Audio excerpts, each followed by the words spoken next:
So our first topic, discussion and possible action, is update on Project Connect. I'm going to make sure you're unmuted. I think I'd be a pro of that by now.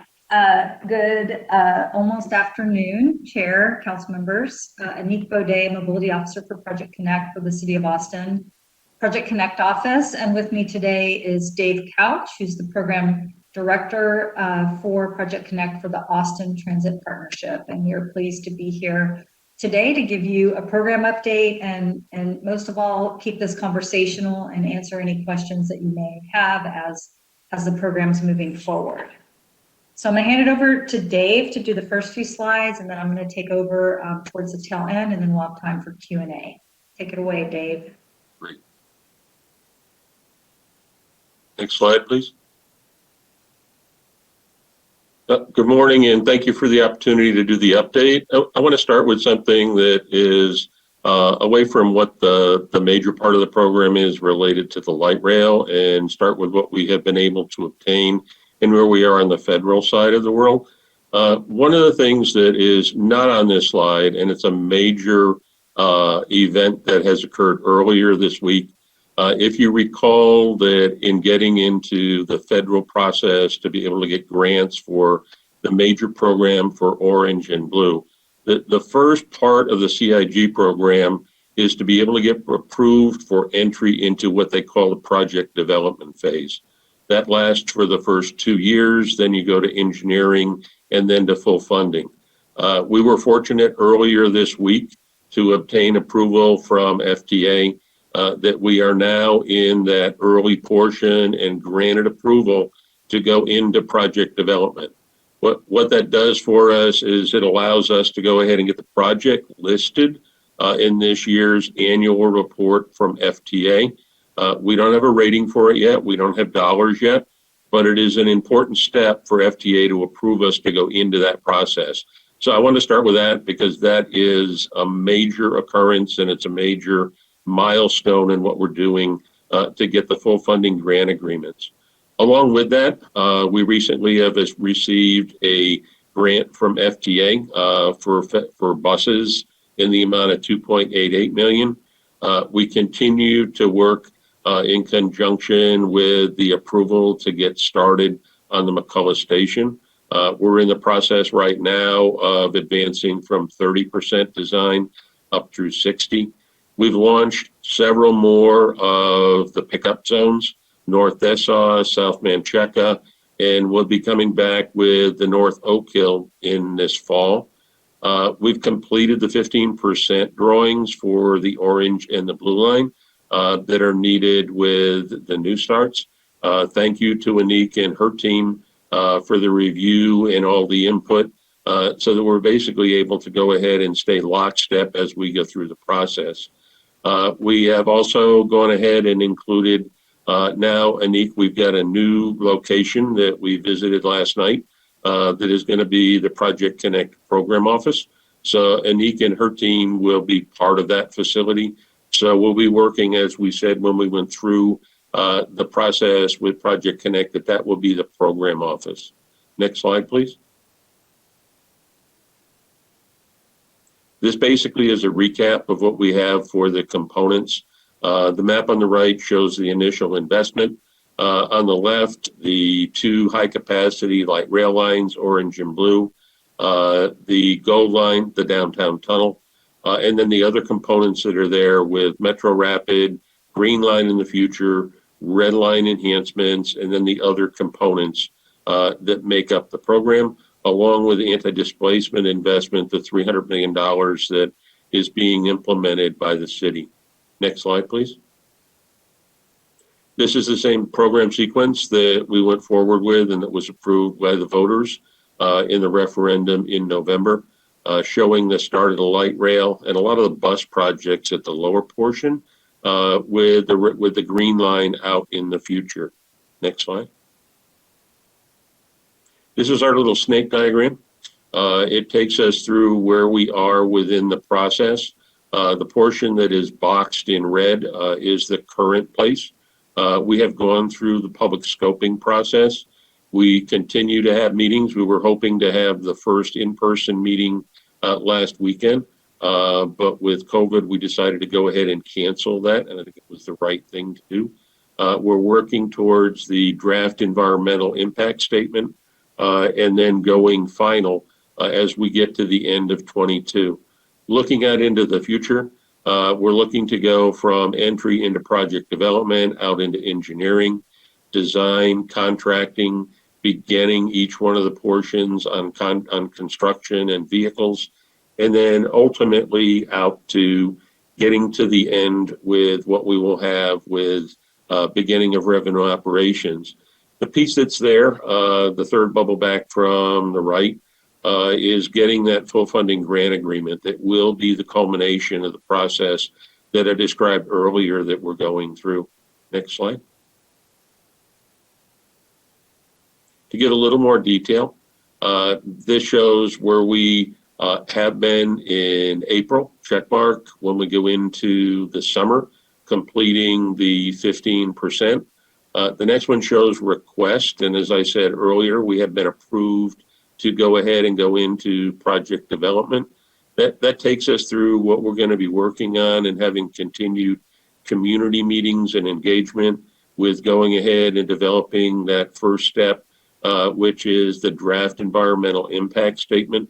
That will be in the spring of next year.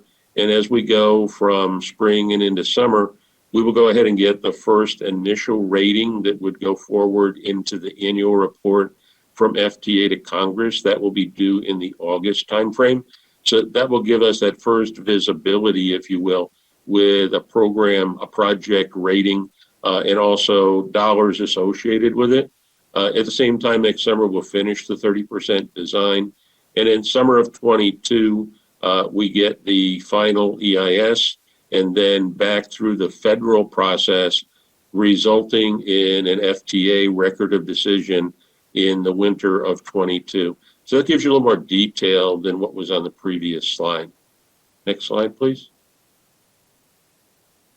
This is the same type of display for what we have got that is in progress right now with respect to the two projects that we have got within project development and are listed in the president's budget. It shows that same sequence going through. We're at the point that we're going from 30% design up to 100% design. The vehicle procurement will be awarded at the next CAPMatro board meeting, in September. And then the expectation is to start construction at the end of the year. We're currently working on the process to go ahead and do the 803 extension to Mancheca, and we haven't got anything at this level of detail on a schedule. And we've also got the goal line that we'll be working through, but that will not be a federally funded project. That will be local, so we won't have to go through a lot of the steps that are on here. Next slide, please. Gives you a little more detail on what we're doing with the other components of the program.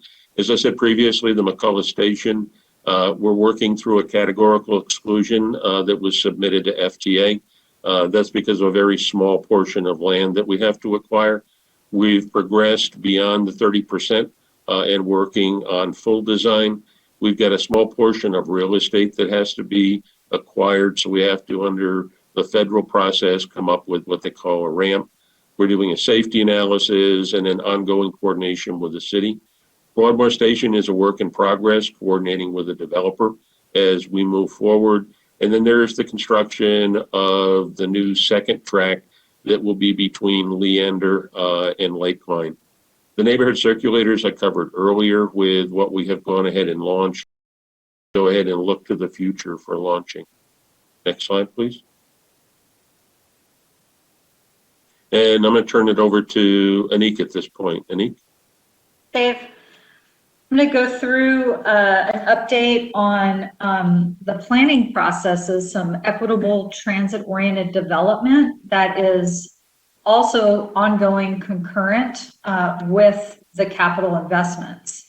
And I know, Councilmember Kitchen, you asked yesterday, or I think it was yesterday during the budget, for that schedule that kind of overlays the concurrent planning processes. There's many going on with the program schedule, and I will be getting with Director Truelove to work on that to distribute. So this is just an overview of the grant that Capital Metro received, $900,000 from the Federal Transit Administration to do ETOD work on a 12-mile section of both the blue and the orange line. And that includes 13 stations combined. And the emphasis is going to be on equitable transit-oriented development opportunities as they work through that planning process.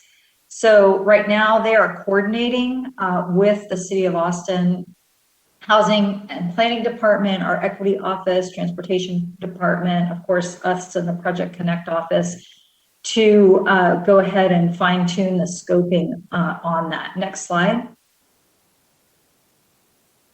So this is a summary of that grant, the Capital Metro FTA grant ETOD process, the outcomes that have been identified related to engagement and the analysis that we're going to do, as well as the planning and policy outcomes. So in engagement and analysis, we have a public engagement strategy that includes, like I said, collaboration with the City of Austin on outreach, as well as the Project Connect Community Advisory Committee assisting us. We'll be doing a current conditions review of all of the stations, but then a more expansive review of some what we're calling catalyst stations that are at the highest risk and most vulnerable to transit investment type of displacement, and that sort of focus. And so we want to do very in-depth on like 5 to 7 of the stations, where we'll do some more broad assessment on the others to make the 13. As far as outcomes, you know, Cap Metro will be updating an existing TOD readiness tool that they have. That's one of the big outcomes of this project, and identifying additional strategies and policies to coordinate with the city as we develop our equitable transit-oriented development policy plan that was directed to us by the City Council. So again, a policy toolkit will be one of the outcomes that comes from this grant that will help inform the work that we're doing on the ETOD policy. We'll have, of course, context-sensitive strategies. That is really important as we work with the community. That was talked about a lot yesterday at the council meeting as well, the importance of really developing unique and context-sensitive strategies along those stations. And of course, ending up with, you know, as much as we can identify with regards to station area plan. Before I go to the next slide, I want to say also that the City of Austin Housing and Planning Department did identify funding for the ETOD policy plan, as well as to fund other priority planning initiatives, such as the Northeast District Plan,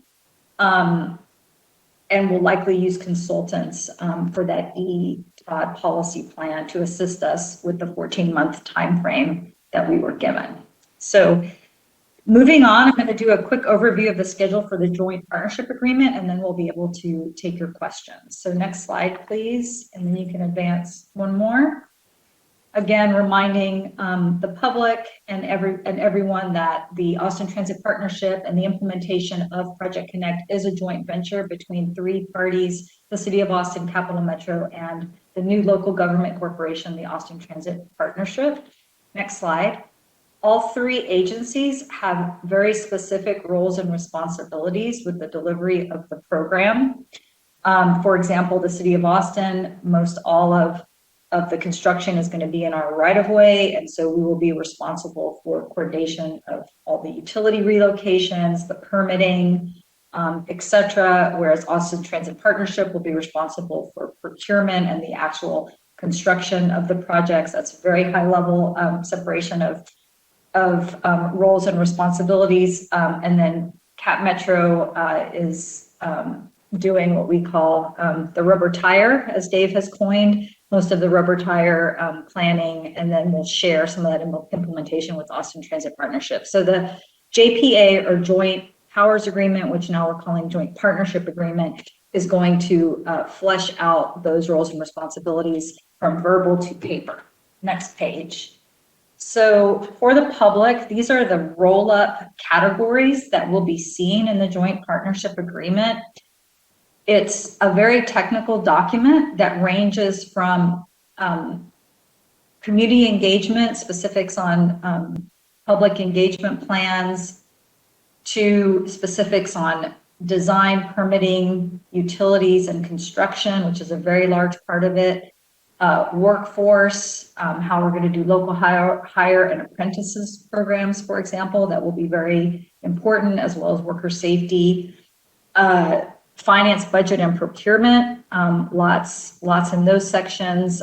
Real estate, our processes that we'll be using to acquire or sell property, property acquisition processes. Dave mentioned the required RAMP, the real estate acquisition management plan that's being developed.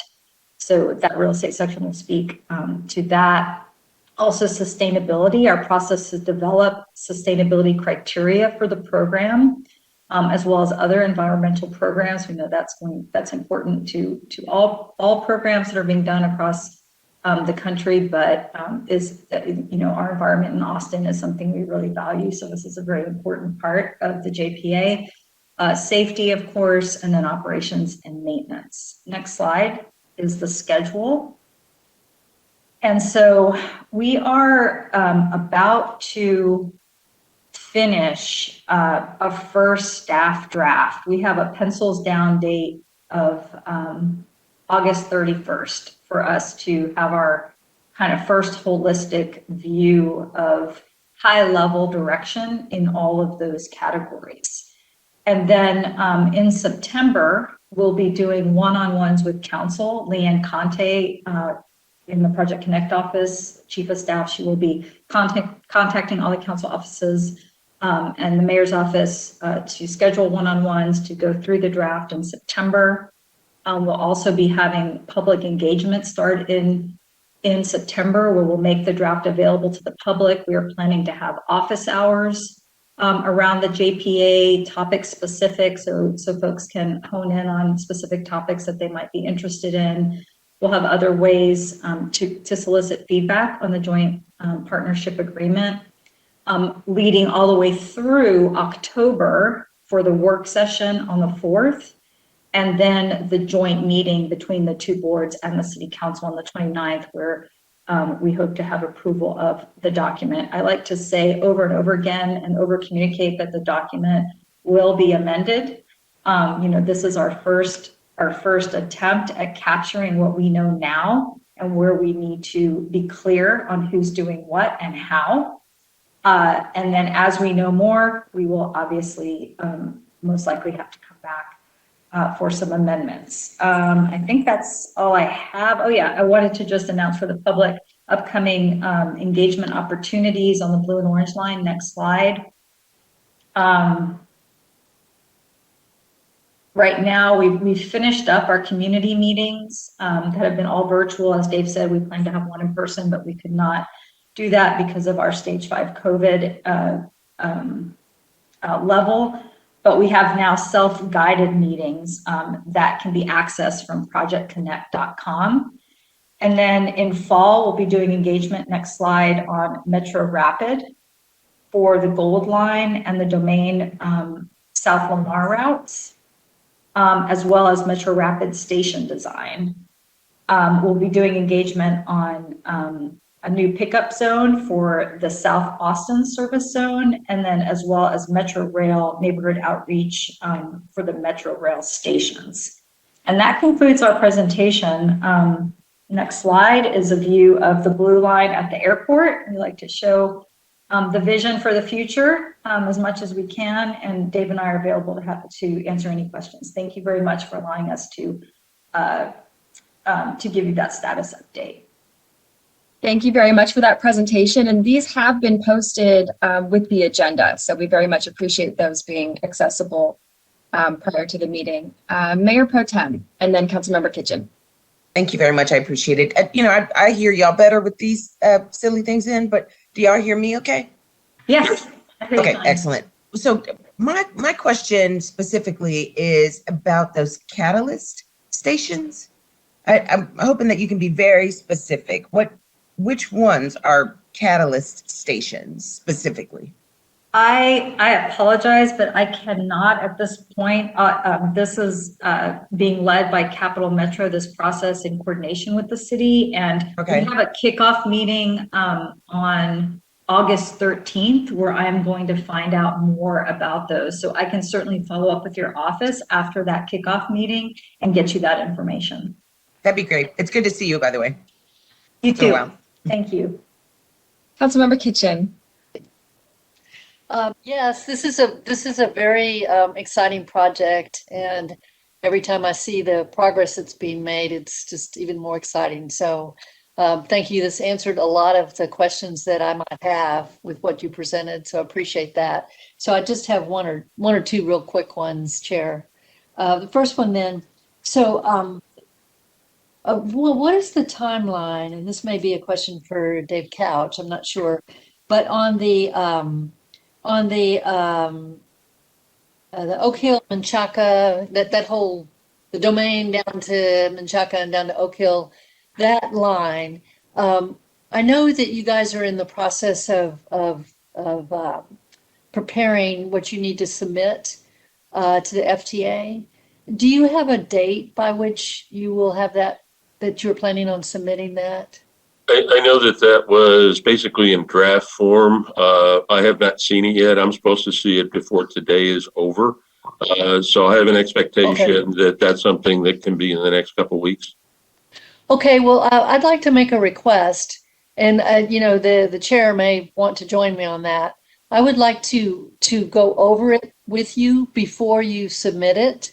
And the reason for that is it was very helpful for me to see what, after the fact, how Pleasant Valley was scored.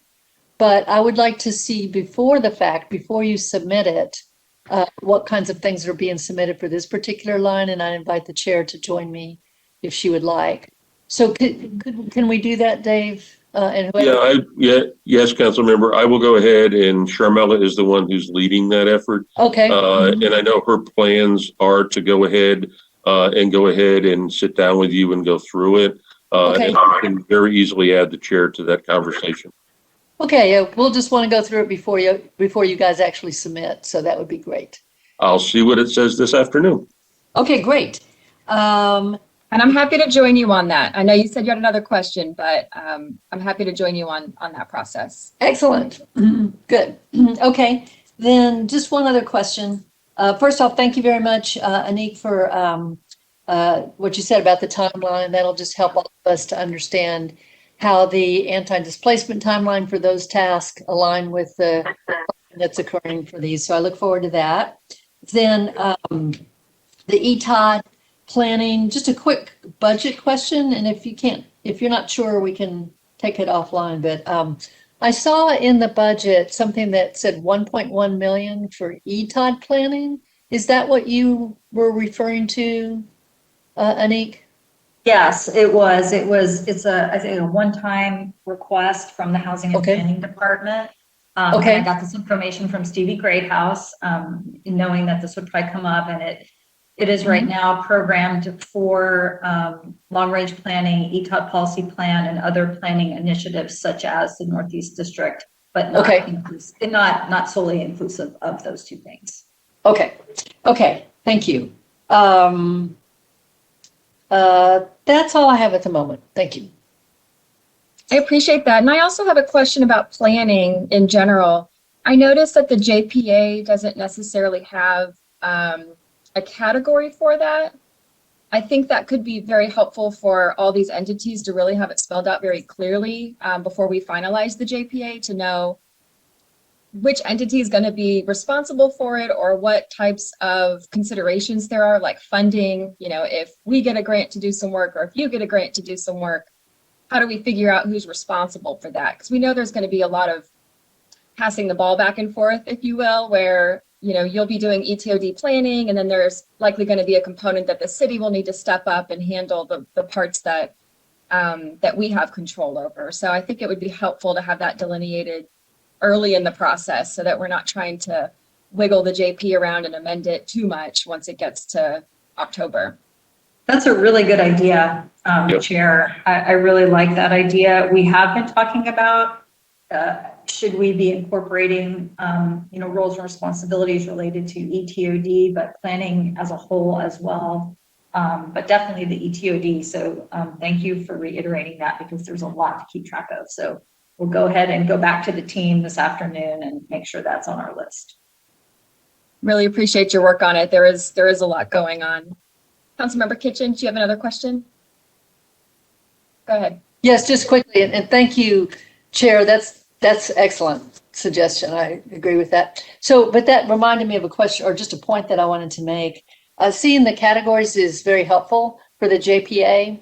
The finance category also includes, and I think it may be inherent in what you were saying, but it also includes the all the components of the financial arrangements between the parties.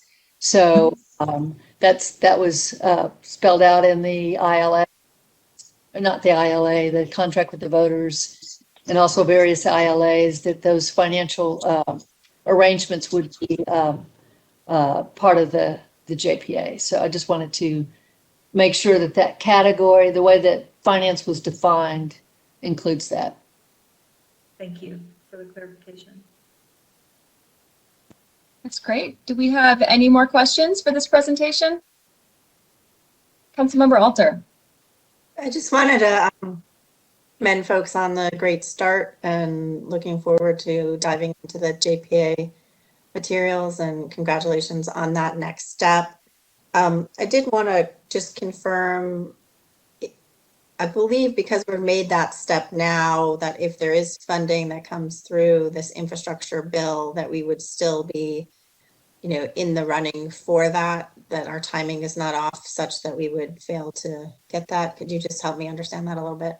Yeah, now that we're in that step, what it allows us to do is to accumulate what it is that are the local expenditures, so that it can count as the local match to the federal share in the future.